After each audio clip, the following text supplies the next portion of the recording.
What is up, ladies and gents? It is your friendly neighborhood BJJ podcaster, RAF ESPARZA, coming to you with another great installment of The Bullpen, a joint venture between Inside BJJ and The Grappling Hour.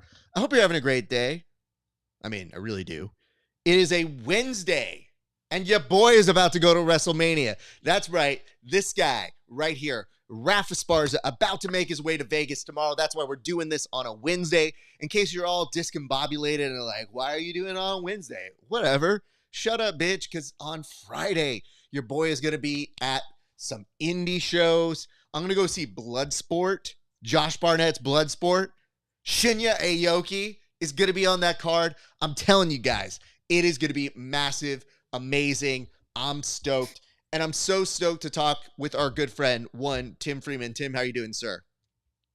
I'm doing fantastic, man. I am jealous with a righteous jealousy that you're going to WrestleMania. I just watched the WrestleMania 9 documentary when they held it. It's Caesar's Palace, bringing WrestleMania to Las Vegas. And I thought, man, I'd really like to go. I'm stoked that you're going. That's pretty amazing. Throw a beer on someone for me, please. I don't care where you're sitting, man. Just back and just freaking hurl that thing, and I want to see it. And I'll be like, that's my boy Esparza. It's great to be here, Raf. Thank you for that. I will say, you definitely told the brown person on the show to throw a beer at another person in the venue where the Raiders play. So I want you to think about that. This complexion on a cholo, let's just assume, probably wearing no deodorant too, which is going to be. So really what you're trying to do here, Tim, is you're trying to get me on the board to be the fight of the week for next week. And I don't know how I feel about that. Well, I was going to tell you, all you got to do is watch the videos. And once a week we have it.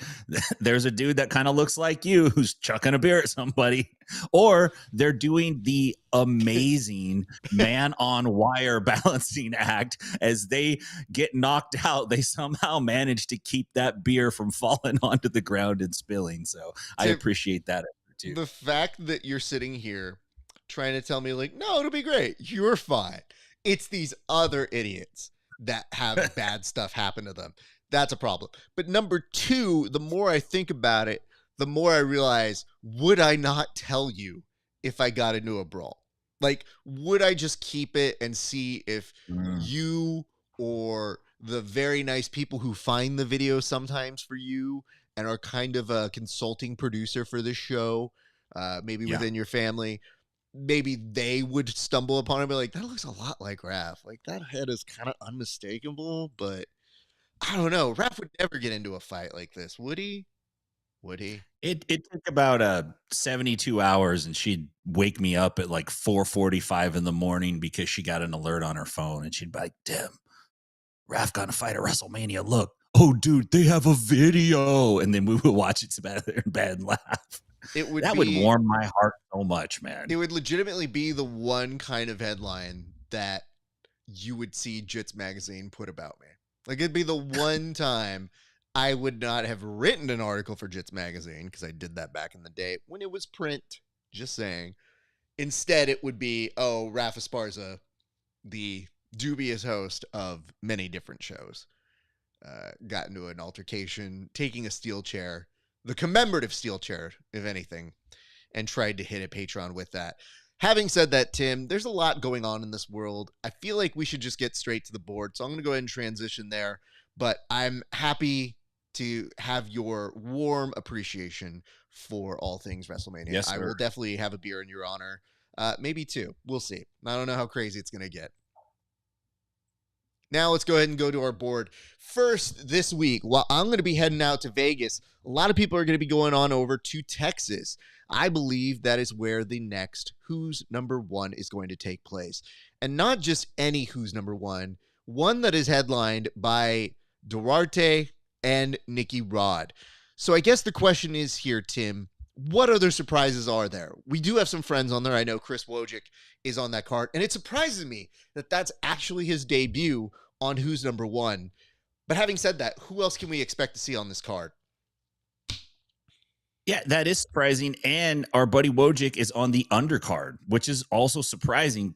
Watch the undercard if you haven't seen Wojcik. That guy is lightning amazing. He's a fantastic grappler. There's a few names on the card, and it's interesting the composition of it. It starts off with the main card with two rising stars that we all know, young guys carving out their names: Andrew Tackett, Owen Jones, excuse me. Which is it's going to be a fantastic matchup, a banger of a match to throw out there first. Andrew Tackett is jiu-jitsu's version of a leadoff hitter. This is the guy you want going out there first, getting on base, causing a stir, getting everybody riled up. He's the dude. And then they follow that up with two legends, Shanji Hibaro, who's like for real legend.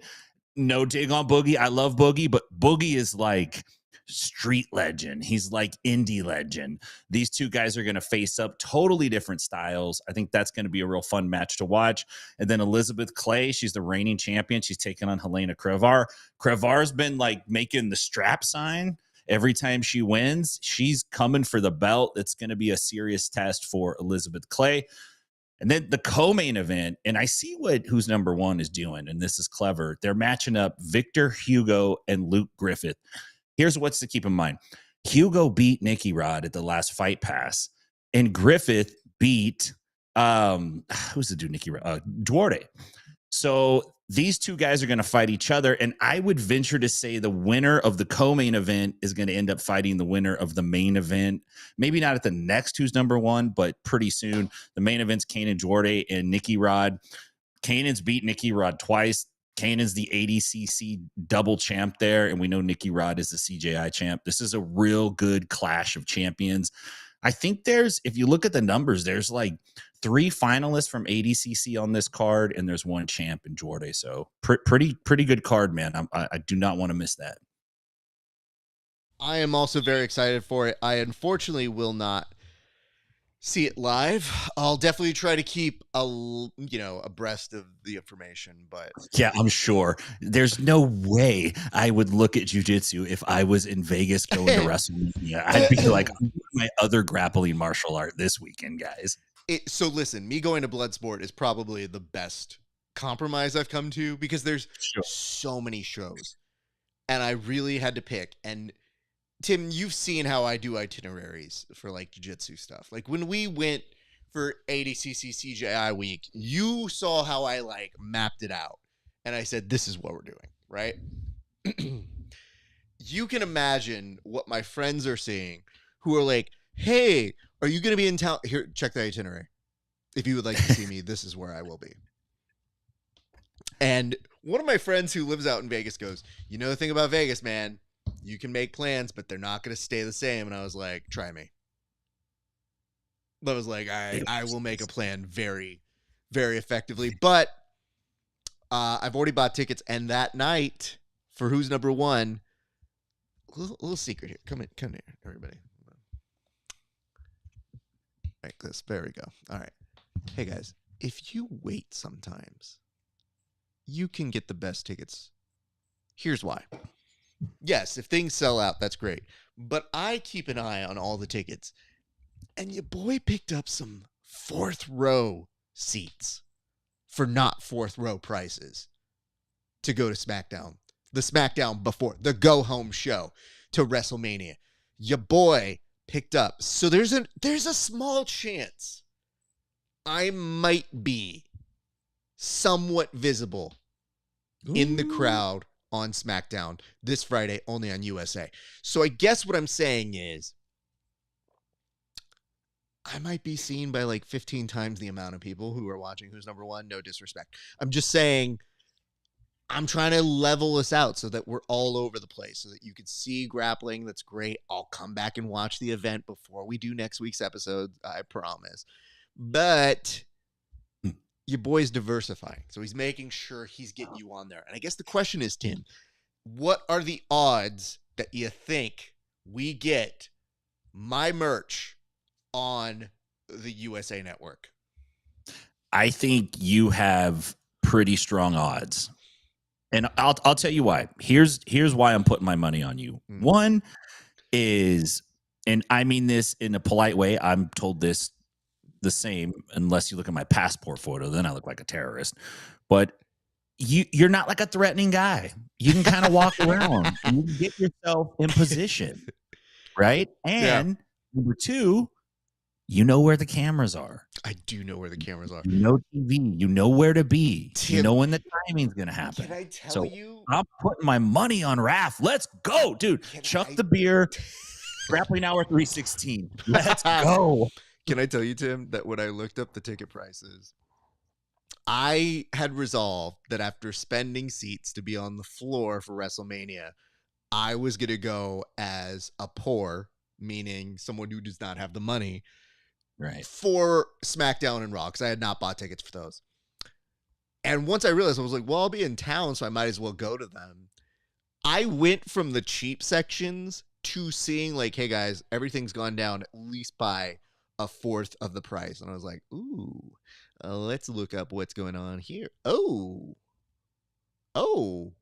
fourth row is actually cheaper than some of these rows up here because they didn't sell out and it's 2 days before the event. And I was like, and wait. Camera side. Let's see. Oh, that's the best camera angle. Okay, done. Yeah. So I just have to hope that there's not tall people in the first 3 rows. And that maybe at a choice moment when they go to the audience on the sides that everybody's sitting down and I shoot up like that's my hope. So that's what I'm working with there. But that's happening there. I'm also told that for WrestleMania, somebody's going into the crowd for a street fight, possibly. So I'm not as close. That's not fourth row there, but I am on the floor somewhere. So my hope is they kind of make their way to my side. But yeah, those are the small updates. So I will keep abreast. I have some friends who are going to text me some information about that. So who's number one? We wish you the best. We look forward to seeing what that looks like, but we have some more stuff to talk about here. So we're going to advance the board to our next topic, but very, very cool matchups. Now, this is the one that seemed to be kind of the talk of the jiu-jitsu community, and maybe with good reason, maybe not, depending on your interpretation. It appears that Hyperfly, a very popular jiu-jitsu brand, was under fire this week for creating a partnership with the brand Playboy. Now, part of me is wondering if I needed to preface what Playboy is, but if you're watching this show, you probably know what it is. Having said that, some people didn't feel like the partnership was appropriate. Some people were disappointed that maybe we can't see the empowerment of the current version of Playboy. And then I think a lot of comments were just all over the place. Tim, what make you of this partnership, and what is your interpretation of the kind of fallout that has happened as a result of it? There's a couple ways to look at it. I think Playboy's probably trying to reform their brand with a newer audience, move away from the girly magazine brand and maybe lifestyle brand or something. I don't know. So I could see them trying to do partnerships like this. It's kind of their demographic, when you think about jiu-jitsu. On the other hand, if you're a company like Hyperfly, you gotta think you should be prepared for a little backlash and have maybe a way to deal with it or address it ahead of time. Not at all. It was just like, hey, we're going to do this. And then, hey, we're not going to do it. The thing that kind of gets me is I want to know who's doing more business. Is Toehold turning over bigger numbers than Hyperfly? Because the community kind of cares about that, but I don't see a big uproar about it. And it's interesting the battles that get picked. Maybe it's because Playboy's such an identifiable brand. Everybody's heard of it.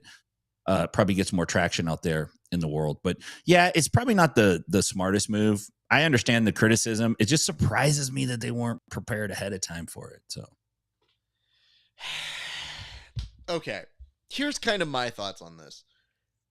What's really weird is that there's a whole generation that lived with the joke, I only read Playboy for the articles. Now, why is that joke funny? Well, let's just break down jokes here. That's what we do. The whole purpose of it was people like to comment on the idea of, you know what Playboy is, but if you really think about it, there have been some fascinating and good articles that have been written in that publication. Really where it comes down to is in a sport like jiu-jitsu, where we do have a troubled history of how we treat women in the sport, it does come off a certain way when a very popular organization says, we're going to do a collaboration. And I think people are right to be in their feels, but I would say this. I felt like my initial reaction was, oh, okay. I didn't care. I just thought, okay, they're going to do a partnership.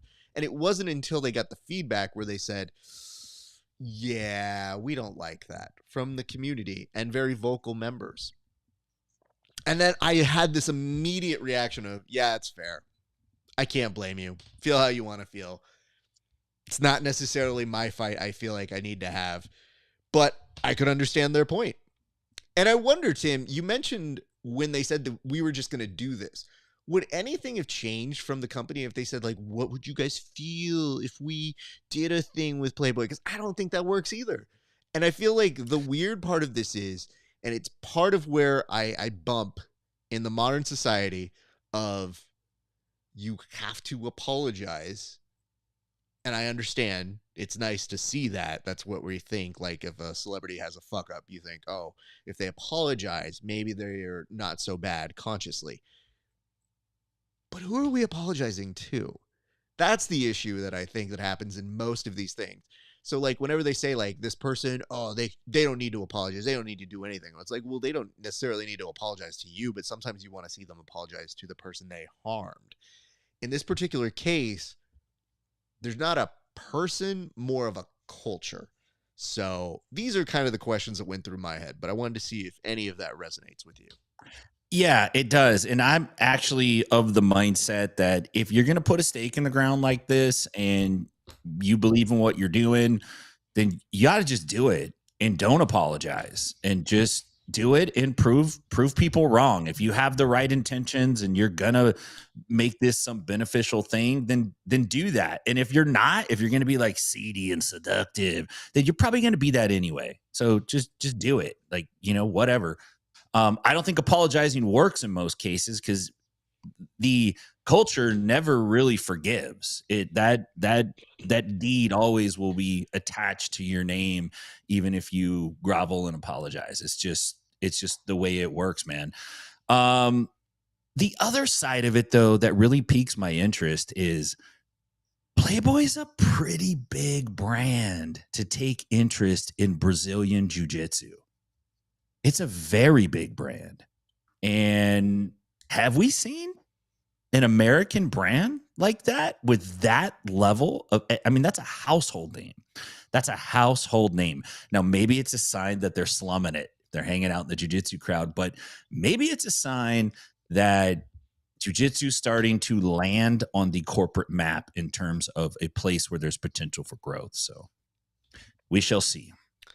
That's fair. My only thought that I had in terms of this, where it could have worked if they had just plunged ahead, was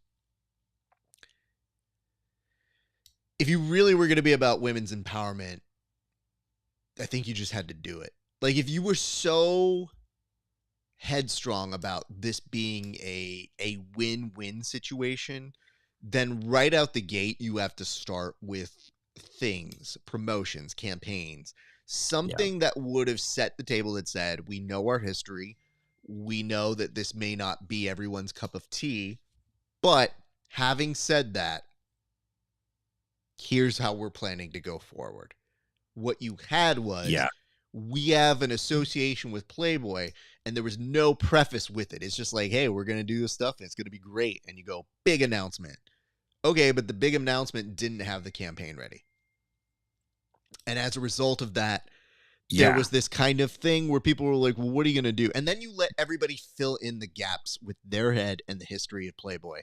And that's where I think it kind of hit that wall. Like, because now, depending on who you are, if you fill in that gap and you think like, what is my interpretation of Playboy?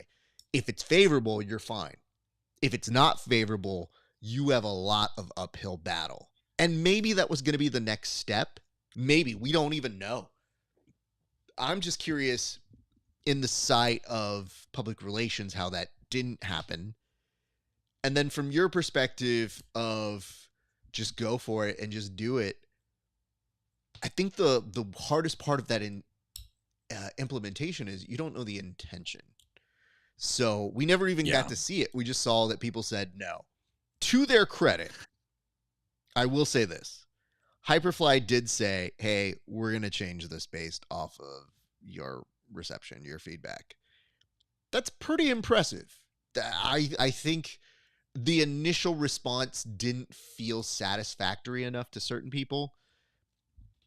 Understandable. It kind of felt like, we hear you, we hear you, we hear where you're hurting, we hear you, which doesn't mean much sometimes.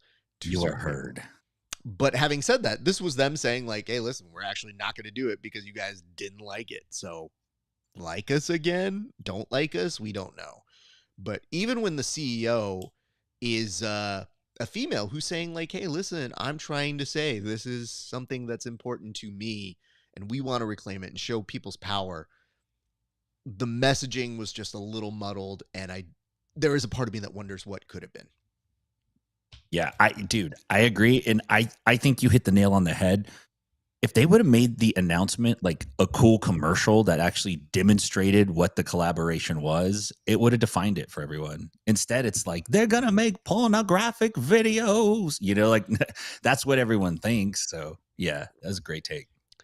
It's the hope. And the idea is, I would say this for people, for Hyperfly, without knowing their full intentions, I think it is harder to judge where they would have gone. So I would hope that people give them that afforded perspective, but they did change it based off of you. And speaking of which, hello, look at this person. It says, hello, my beautiful baby boys. One, B-Mac, Brandon McCatherine. Good to see you, sir. I believe there are going to be some updates soon about the PGF, so we're waiting to hear some new information, and we will keep you guys abreast of that information. But I've been watching, I had to do it tape delayed, so I've been starting the Grapplers documentary, and I've been very happy with what I have seen thus far, and I'll say my full compliments to when I see it all in totality. But we move on to our next, which is this grudge match. Yeah, this one caught me by surprise. It does look like we're going to see Mikey Musumeci versus Gio Martinez. And part of my brain was like, we're doing this again? And another part of my brain said, why not? So I guess the question is here, Tim, why are we running this one back? And yet, even though there is a little bit of why are we doing this again, there is a part of me that's thinking, hey, they did kind of make this announcement during the week of a very, very high-profile UFC weekend. Yeah, they did. I think it's a good matchup for Mikey Musumeci. That takes nothing away from Gio. Their rivalry, I think this might be their second match, I think. But their rivalry kind of originated as the road to ADCC. That's how it was pitched. And Mikey beat Gio in 2021. He beat him 6-0. And post-match, tensions escalated, of course. And Mikey kind of questioned Gio's professionalism, even going as far as to say like Eddie should consider taking his belt away, which is insane.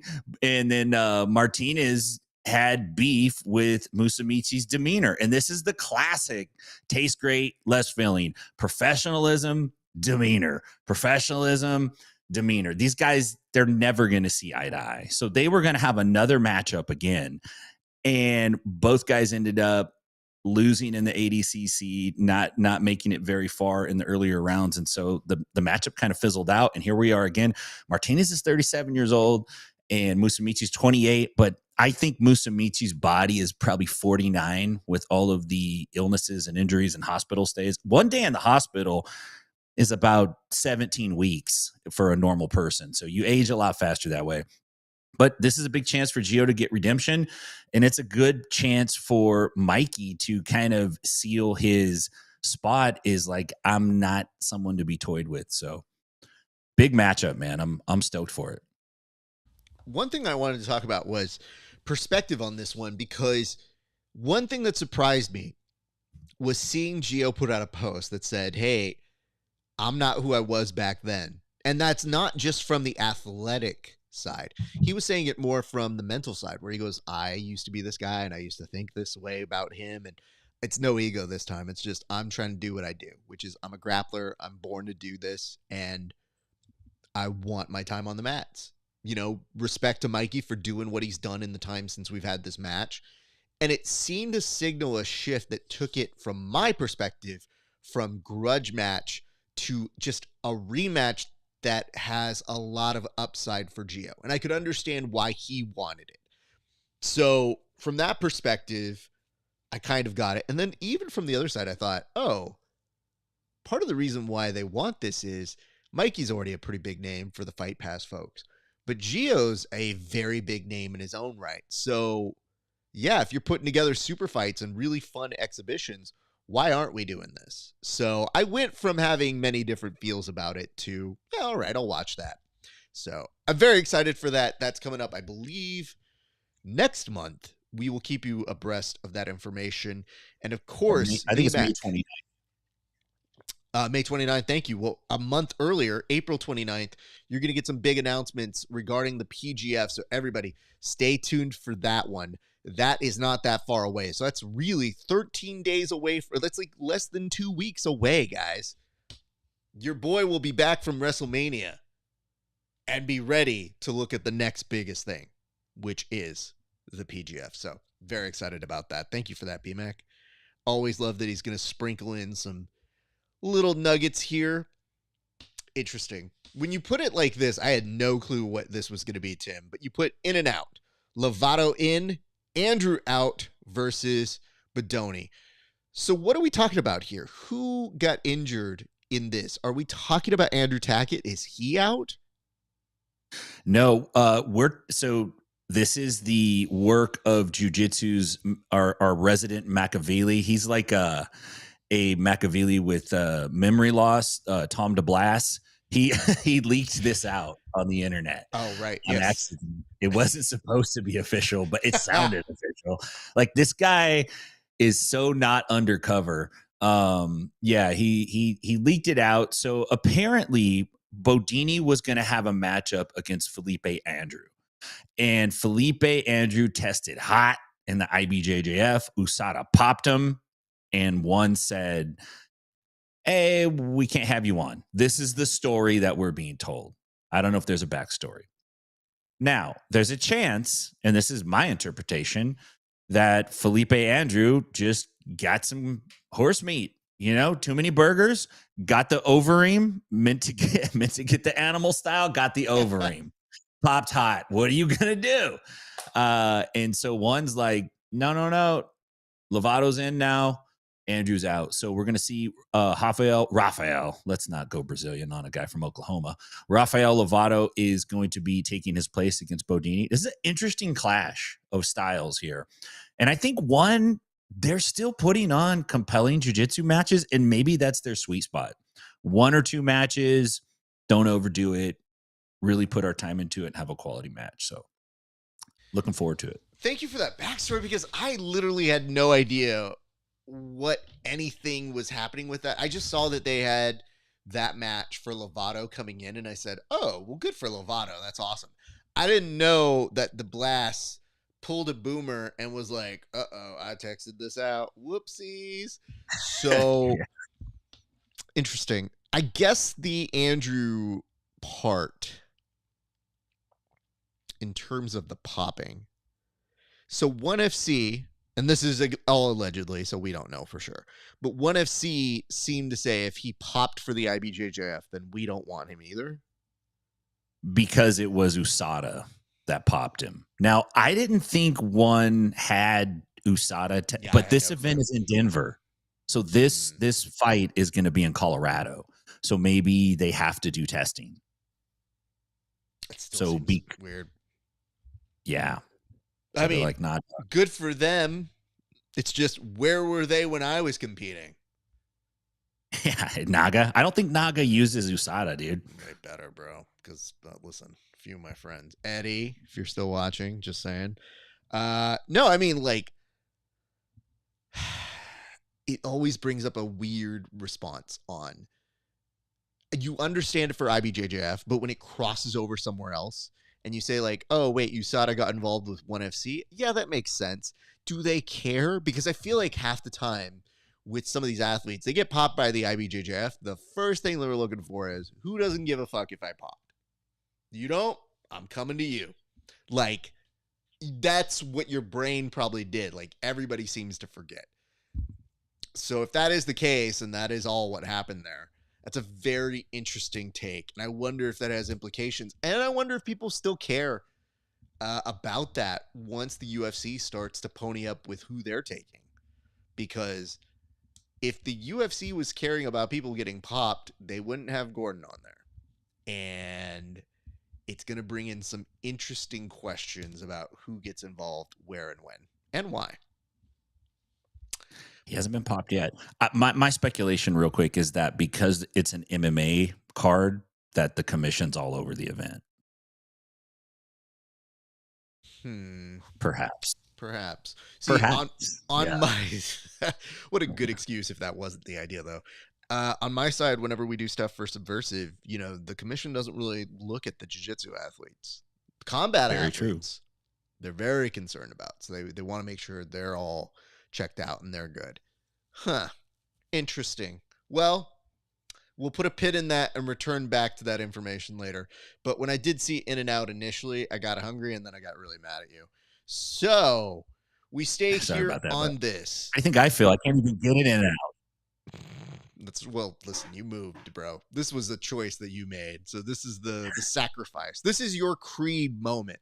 This is your sacrifice. They have their sacrifice. Tim's is a song about survival and endurance and not eating In and Out. AARP. Tim, when you say how old will you be, why are you courting this line of questioning for perhaps the two oldest, most current hosts that are in the podcast sphere for jiu-jitsu? Well, you know, the thing about me, and I don't like to give myself too many compliments, but I can laugh at myself. I don't have a big problem with that. And, you know, after you get into masters and then it's a crooked number, it's like, you know, dude, you're old. What are you going to do? And there's an article that came out. I don't know who published it. It may have been Jits Magazine. It was floating around on all the publications out there. And it was that I think it's like beltchecker.com or something like that. They have like 37,000 belts in there. And so they came up, I don't know who's doing the math, yo. I don't know if it's Doge or if it's like new math or what, but the average age of a practitioner who reaches black belt is 39 years old. And I'm like, damn, there's no other sport like that. That's for certain. The average age of the highest level competitors, I would venture, is like 25 years old, maybe. And then it just got me thinking, man, like I got my black belt around 39 or so. What else could I have done in that time frame? You know? And I got a couple things I want to share with you, and I just popped these off when you were talking, but I'm so stupid. I could write the Lord of the Rybings, which is a Pig Latin interpretation of the Lord of the Rings. No. I could have done that, Raph. I could have learned how to crochet. I could have learned the 5 basic sauces of French cuisine. I could have done a lot of things in that time. I could have got a hair system put in, could have be all tatted up. I won't be training.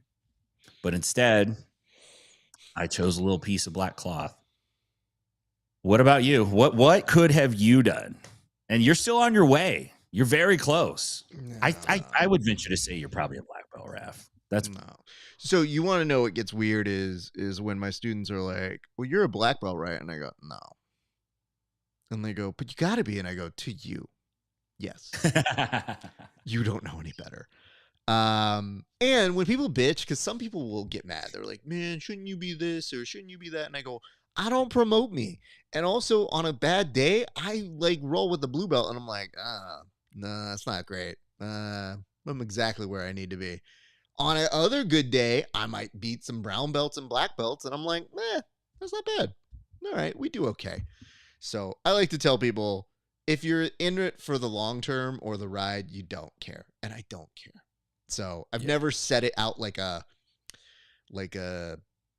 trying to get promoted at a job. It's like, hey, I've done a lot of reports lately, so we looking pretty good for me.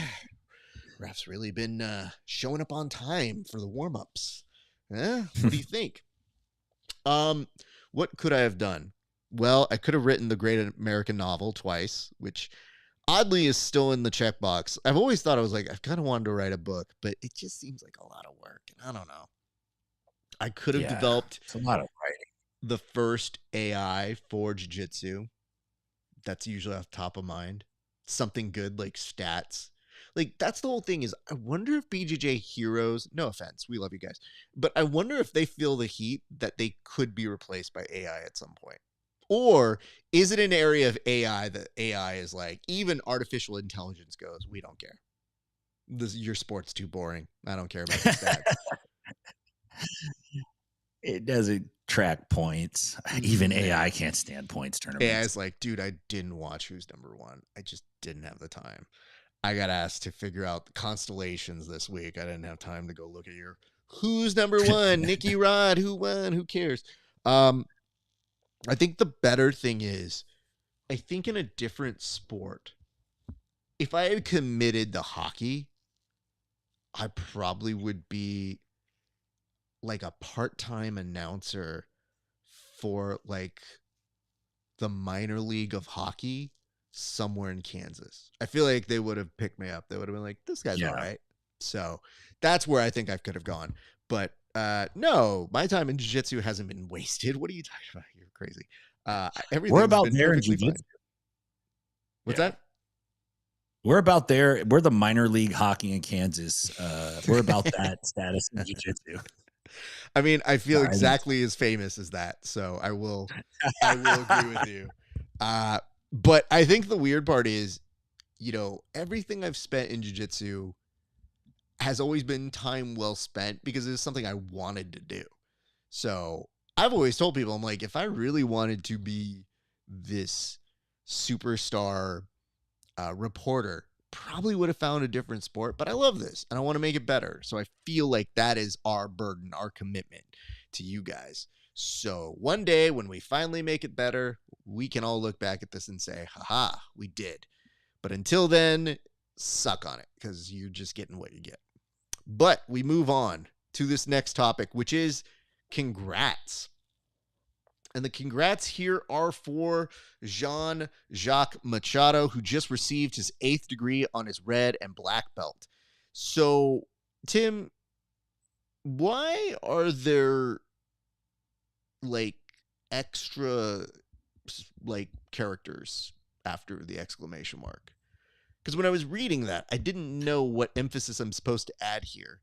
What did it originally say black belt and it was just too long and it made it into symbols?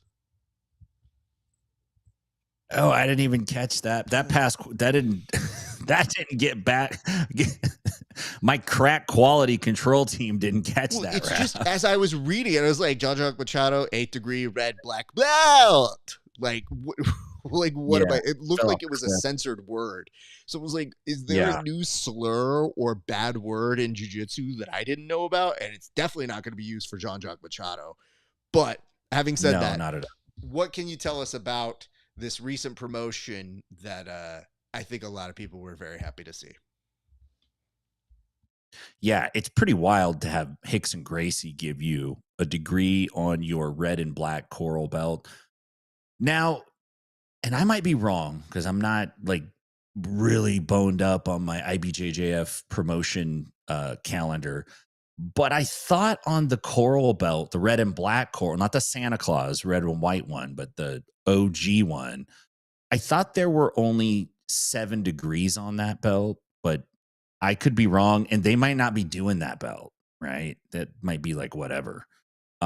So huge though, man, like gigantic. What an accomplishment. And I looked at that poster, and I'm like, even if you went by IBJJF standards, it's like 39 years to get at a black belt. I mean, dude, let's go. I'm just gonna be a black belt. I'm fine. I'll retire at that. I'm satisfied.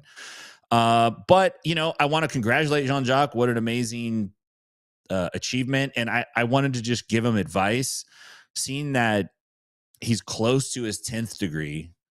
It's just my advice to you is just not about the belts, bro. Like, just have fun with jiu-jitsu.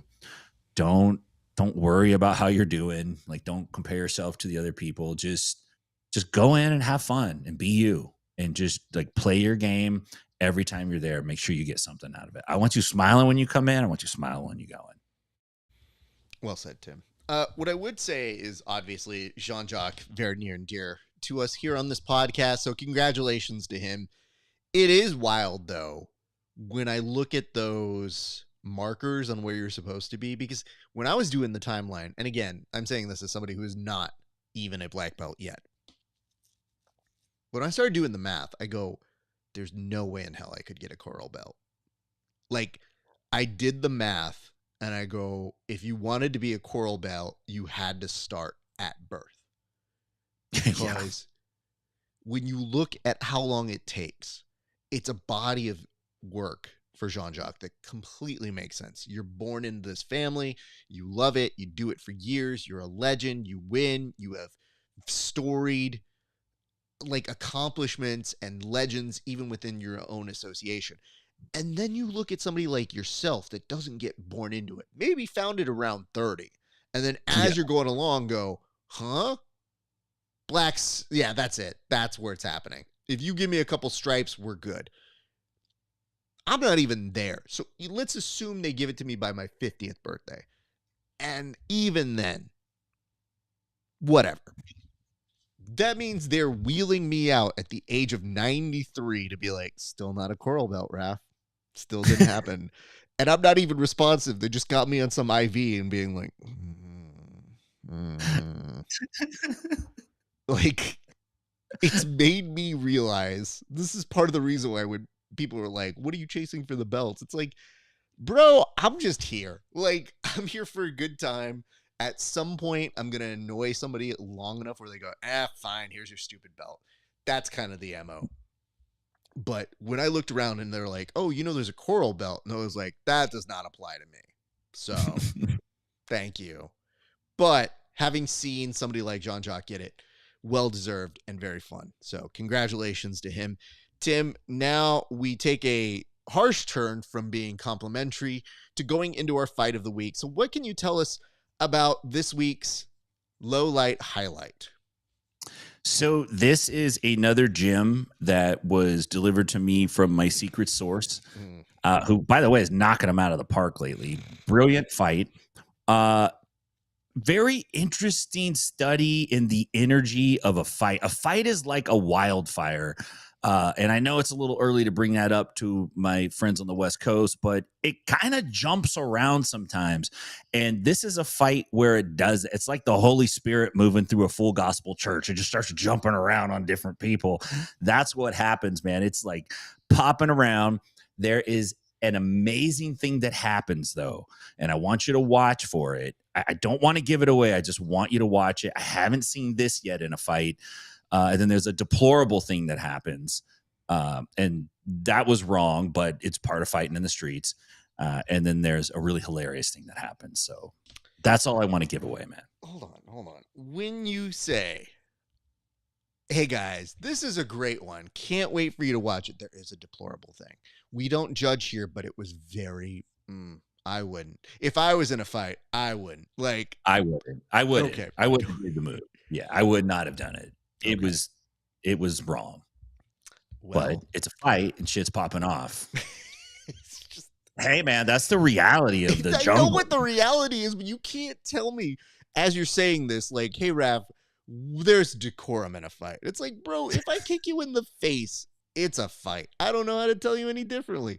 And I got to tell you this, somebody sent me footage of somebody getting popped in the knee, And they were like, hey, somebody got hurt. And I looked at it and I go, oh, it doesn't even look like they got hurt. But yeah, no, I'm sorry. I hope they feel better. I expected it to be worse. That's just from a sparring session. We're talking about someone in a fight where I go, no, all bets are off. Do what you need to do. So, yeah. Having said that, Tim, by all means, please walk us through this week's fight of the week. All right. So this is a dangerous situation because it's an open air fight. There's not a fight circle. And that's how you know it can jump. Hat guy is wanting to take shots at long hair, and girlfriend's doing a great job standing in between. And then she's not deaf, but she does know sign language. She's speaking to the hatted gentleman in sign language. And now we got the Fem gang jumping on this dude, and he's like, you know what? I'm going to punch you back. And now they're on ice skates. And there's the brilliant move. I don't know if you caught it. I will call it out. And then homie gets planted and then beat on. And now the fight, it starts to jump a little bit. And you'll see it out on the left side of the screen. There's a little bit of roughing up the lady here that I'm not a big fan of. But the ladies are holding their own, and they are providing now the fight is jump. There's some WWE action. Now there's a lady. No. That was uncalled for right there. Wow. That was not nice. Little friendly fire there, push. And now the fight moves up the street. And if you just look up the sidewalk, there's another scuffle that's what is happening here? Why am I in this? What's going on right now? Oh, shit. Why was that my footage? That was my rolling footage. Where the fuck did that come from? Okay. I don't know. I cracked into your phone. You did crack into my phone. I mean, that's amazing. Tim, let me just say this real quick. So when watching this, I have questions. But the first of which is the ladies getting involved is concerning. Because to me, I'm like, ma'am, please, I know you're going to talk into this, but you always hope that they're the calming mechanism. But I do worry when a woman throws a punch because you don't want to just keep blocking. And these guys clearly are not of sound mind. So when they do something like this, you look at them and you go, what's wrong with you? And you think to yourself, well, they weren't thinking right to begin with. So, damn. Oh, God, that really did take me out of it for a second. Okay, let me walk you through my thoughts minus that. And by the end, maybe you see some of my training footage, which is hilarious now that I realize that. But let's go through this. All right, first things first. I want to bring this up. Over here on the side, you see one of my cousins. That's kind of what he looks like. He's wearing the white hat and this long coat, which if you really think about it, should be a gi. So really, missed opportunity. The wall of girlfriends extend their way to try to break up the fight. Looking like the ladies from the Wonder Woman movie. They're trying to form a line that is going to break things up. And out of peace, bring in some offerings. Now you're going to see here over to the bottom left. It's a little surprising because I didn't think he would make an appearance here. But Paul Walter Hauser appears to have inserted himself into this fight. Wait. Is that the guy from Lost? No, you know what? Actually, the more that you bring it up, it is a little bit more of that dude from Lost. Yeah, I could see that a little bit. I thought that was okay. Keep going. No, see, I'm talking about my man here. Paul is the beast that you might have seen as Richard Jewell or in Cobra Kai. Oh, yeah. Richard Jewell, the Atlanta 96 bombing Richard Jewell. Yeah, he played that guy in the movie. Yeah, I do remember that. I love that dude. He's also a huge pro wrestling fan, so we love that guy. But yes, him in disguise on this one. Let's cut back, and you tell me if you don't see him wearing a wig and coming into this fight the second I pause it, because it definitely looks like him undercover here. We're going in 3, 2, 1. That's 100% him in a wig. I know it. I can feel it. This dude loves getting into scraps in the pro wrestling world, is actually a very accomplished pro wrestler now in our world. He does biff on the first, but makes up for it. The hat has gotten knocked off here, people. And yet he's going in low, which is really not where you want to be. He gets dragged down and takes a few to the body off of that. Now, as the ladies are trying to calm everybody down, you want to say, no, do not push that lady. That is uncool, sir. but everybody's just trying to make the most out of it. I think my favorite thing in any fight is when people just point at you.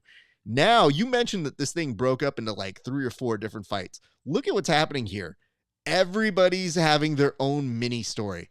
Dude, immediate should be arrested. Like, detained, whatever. That dude, you are on film, sir. And the only thing that I don't like about this is you don't see that dude get his comeuppance. Like, the dude who pulled No, you don't. on that lady's hair, like, not cool. Up until there, though, I mean, incredibly unpredictable. So it's hard to really figure out from this world. But I would tell you this. Tim, you continue to always find things that are going to surprise me. So I appreciate you and I applaud you. But we do have a comment here for the gallery section, which we're going to go ahead and very quickly address. Somebody asked us, and this is Joseph Zavala, who says, thoughts on Jiu-Jitsu World League and how they run their events. I'll start with you, Tim. Oh, wow. Let me get my notes out for Jiu-Jitsu World League that I have. Well, you know, here's how they run events. They're trying to remain profitable, and they're trying to bring Jiu-Jitsu events all over the place. They're everywhere. To be honest, Jiu-Jitsu World League was maybe the first tournament that I remember that made use of text messaging to let you know how far you are for your match. You're 45 minutes to go, 30 minutes to go, which I found wildly useful and could not even believe. So not a beef with them. I just recently had to interact with them to get some of my coaches get their belts changed because they were promoted and they had the wrong belt for about a year in their system. And for some reason they couldn't update it, and they took care of it. I don't have a real beef with them. I don't know if there's some, like, you know, did they partner with Playboy? Like, I don't know what's going on. I don't know about. Let me bring in my very conditional response here. I understand this is only to my world, so I'll even take Tim out of this one. This is on just me. I like Jiu-Jitsu World League. I think they provide a very responsible and easily well-run tournament. Like, it's very fun. I encourage my students to go take it. I've competed a number of times. I like it. It's very professional, very cool. Having said that, I have some notes. I don't mind the text messaging. In fact, if anything, I thought the text messaging was a plus, because they would tell me, like, hey, Raf, surprise, you're old, and olds go at 7 p.m. And I think to myself, 7 p.m.? Is it just because you combine gi and no gi? Because if so, I kind of get it. But like 7 p.m., like, bro, we're the olds. Why are we going at 7 p.m.? The olds should go earlier. 7 p.m. One time it even told me, it's like, you're going at 9 p.m. And I was like, you are kidding yourself if you think I'm going at 9 p.m. We are the olds. We don't have that time. But that's not the real conversation we need to have here. The real feedback I have for them is they have a rule, which is you can only coach if you're a brown belt and up. Okay. Why? If you guys are the alternative to some other prominent organizations, which make it so that you only have to be a black belt to go there, and only black belts get the distinguished honor of going to coach other people, what about these small schools? Like, what are you effectively doing to a small school that's going to send some of their students out there? You're going to leave those students without a coach. I think it's silly. I think it's, sure, maybe they want to do that. Maybe they want to give preference to these bigger schools so that they encourage people to come and, like, in mass give love to these big schools, which probably give them a lot of money. Having said that, like, legitimately, why would you ever let somebody perform without a coach that they feel comfortable with? So having this whole brown and black belt, you would hope that everybody has a brown and black belt that they're learning from, but that's not the case. So I would say, I think there needs to be a revision on that rule. You're not the IBJJF, and that's part of the reason we like going to you. So that's some real constructive criticism. And I'm sure whatever version or response you have talks about the honor of being an upper belt and blah, blah, blah, and the distinguished blah, blah, blah. I'm just talking about at its peak. You pay money to compete in this, and then you are effectively telling that person their coach is not going to be able to come, so they won't have the benefit and the added incentive to have their coach walk them through a tournament. And yet, you will tell me, because it is something traditionally we have done, that's your argument. It's not good enough. I think it's bullshit. And you're asking people to pay more and more every single time. So other than that, lovely tournament. Love them. But that's a really dumb policy. And there's nothing you could do to convince me it's not a dumb policy. You could try. Your arguments will be actually, it's funny you say that. That is the reason why I had to have their belts changed, because they're brown belts and they keep going to tournaments, and because they say purple in their system, they won't let them coach. So yeah, to your point. Just saying, it's a dumb rule. It's just, it's silly, because then we're getting into the what? Is this the Titanic? Are you a first class? No. Then die. You stay off these lifeboats. They're only for first class. Women and children. You and your trash belt, get out of here. Like, dude, these small kids who probably want to just get some experience and some reps, what are you doing to them?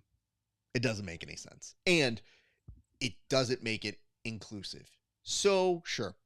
I did bring this up to a prominent lawyer within the jiu-jitsu community, and they took the side of big black belt because they themselves are a black belt. And I said, you're a sellout. And they were like, well, you know, purple belts and below are not protected class citizens. And I was like, first of all, that sounds like some discriminatory language, so we're going to fight. And two, like, go fuck yourself. Like, I know we want to talk in legalese, but really what it comes down to is go fuck yourself. I think that's the easiest way to get into that language. Anyway, Tim, why don't you tell the people where they can find you, sir? We have made our way through the board this week, and we thank you, Joseph, for that great question, because it allowed me to do my rant on the Jiu-Jitsu World League. Yes, sir. You can find me at Inside BJJ on your social media platforms. If you're out in Nashville, come check me out at 10th Planet Nashville. And if you are out in Central California, go check out our sister school, 10th Planet Stockton. I sat down yesterday with the new GM of Flow Grappling. His name is Ben Kovacs. He's also one of the founders of the Guardian Gym. I got a tight hour in with him. I brought up a lot of criticism and basically everything the internet's saying, more or less, about Flow Grappling. Pretty interesting responses, so check that out. I should be pumping it out there sometime tomorrow. Raf, is always a blessing, my friend. Thank you so much. Thanks, Tim. I appreciate that. When you say it's a blessing after talking about us being the oldest show in history, being like, well, how old do you feel? And I'm like, I didn't feel old until you asked. But nonetheless, Tim, I appreciate you, sir. I will be thinking fondly of you. And we do have some breaking news. It does appear that our good friend Sebastian Attard is actually out of Who's Number One. He was going to be on the preliminary card, but it looks like he... I can't tell what's happening. He's got an IV drip of some sort here. So it's the far-reaching IBJJF ban.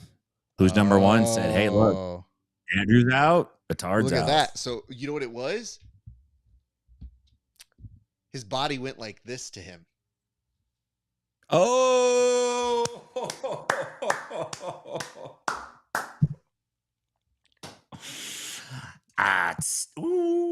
That was great. The best in the business. Anyway, Tim, I'll talk to you in a minute. My thanks to you. I'll close this bitch up. Hey, guys, thank you so much for watching us here at the Bullpen. We appreciate you. Some reminders, if you like and enjoy what we do here, be sure to like, comment, and subscribe on all of our places. So that means for me, you can find me at Grappling Hour on Instagram, YouTube, Twitch, Twitter, all of the major ones, including Apple Podcasts. If you go there, we'd love a rate and review. And if you check us out on Spotify, we'd love it if you give us just kind of a rating there. It really does help. It helps more people to see this show. Additionally, you can also check me out at Grappling Hour on Patreon. For Patreon, if you subscribe there, it's $5 a month. You see my interviews 30 days before everybody else. And for a few extra dollars, you see extra bonus content that's not available anywhere else, including the popular segments Roast RAF, where people roast my competition footage, and a segment where people are trying to murder me. The Grappling Hour Challenge. Recently, good friend Chris Wojcik, who will be on Who's Number One, took a chance at trying to beat me up on that card. And he gets a submission, and he gets 2 minutes to try and land it on me. It's a rough day at the office for some of us. So go check that out. That is at patreon.com/grappling hour. Last couple of reminders. You can also get some Grappling Hour merch. Head on over to rafesparza.com/merch. Get you some merch there to support us here. Every cent goes right back into the show, so we appreciate you for that.